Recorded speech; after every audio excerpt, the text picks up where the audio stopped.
মার্কিন যুক্তরাষ্ট্রের টেক্সাসের একটি স্কুলের ইংরেজি শিক্ষিকা ১৩ বছর বয়সী নাবালক ছাত্রের সঙ্গে যৌন সম্পর্কে জড়িয়ে পড়ার দায়ে ১০ বছরের জেল খাটতে হচ্ছে।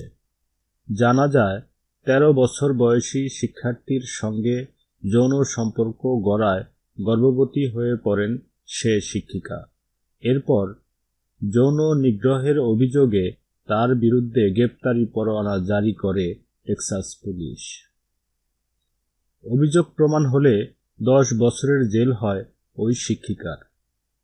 হ্যারিস কাউন্টির স্টোবাল মিডল স্কুলের এই শিক্ষিকা, নাম আলেকজান্দ্রিয়া ভেরা, অন্তঃসত্ত্বা হয়ে পড়ার পরই ছাত্রর সঙ্গে যৌন সম্পর্কে জড়িয়ে পড়ার ঘটনাটি প্রকাশ্যে আসে। স্কুলের প্রিন্সিপালের কাছে এই সম্পর্কের কথা অস্বীকার করেননি ২৪ বছরের এই শিক্ষিকা। এরপরই পুলিশ তাকে গ্রেপ্তার করে। দেশটির পুলিশের প্রাথমিক জেরায় আলেকজান্দ্রিয়া জানিয়েছিলেন, প্রথম দিকে তিনি ওই ছাত্রটিকে ঠেকানোর চেষ্টা করেছিলেন, যদিও তদন্তের পর সেই দাবি সত্যি নয় বলেই মনে করছে পুলিশ।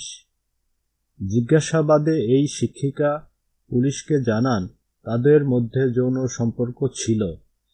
ওই সময়কালে তারা প্রায় প্রতিদিনই শারীরিকভাবে মিলিত হয়েছেন। আলেকজান্দ্রিয়া ভেরার এই স্বীকারোক্তির পরই ছাত্রটি যেহেতু নাবালক, তাই এই শিক্ষিকার বিরুদ্ধে শিশু যৌন নির্যাতনের অভিযোগ দায়ের করা হয়। ধন্যবাদ সবাইকে। এরকম আরও সংবাদ জানতে আমাদের চ্যানেলটি সাবস্ক্রাইব করুন, সঙ্গে থাকুন।